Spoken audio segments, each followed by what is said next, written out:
அல்லாஹ்வுடைய தூதர் ஸல்லல்லாஹு அலைஹி வஸல்லம் ஒரு நபித்தோழரை பார்க்கிறார்கள். பள்ளியில் தொழுகை அல்லாத நேரத்தில் அவரை பார்த்து கேட்டார்கள், ஏன் தோழரே பள்ளிக்கு வந்திருக்கிறாய் இந்த நேரத்தில்? அவர் சொன்னார், யா ரசூலல்லாஹ், கடன், யா ரசூலல்லாஹ், கவலைகள், உள்ளம் நிரம்பி இருக்கிறது அல்லாஹ்வின் தூதரே.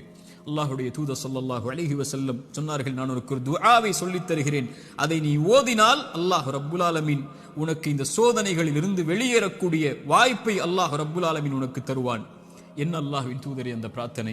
அல்லாஹும்ம இன்னி அஊது பிக மினல் ஹம்மி வல் ஹஸன், அல்லாஹும்ம இன்னி அஊது பிக மினல் ஹம்மி வல் ஹஸன்.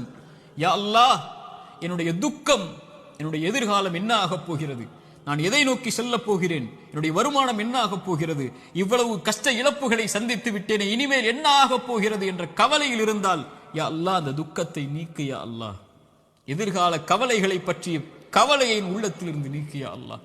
வல் ஹஸன், என்னுடைய முன்னால் நான் செய்த பாவங்கள், முன்னால் என் வாழ்க்கையில் நடந்த நிலைகள், நான் சந்தித்த இழப்புகள், அதனால் என் உள்ளம் துவண்டிருக்கிறது. எதிர்காலத்தை பற்றியும் கடந்த காலத்தில் நான் செய்ததை பற்றியும் என்னுடைய உள்ளம் கவலை கொண்டு நடக்க முடியாமல், நகர முடியாமல் இருக்கிறேன் யா அல்லாஹ். அதை நீக்கு யா அல்லாஹ்.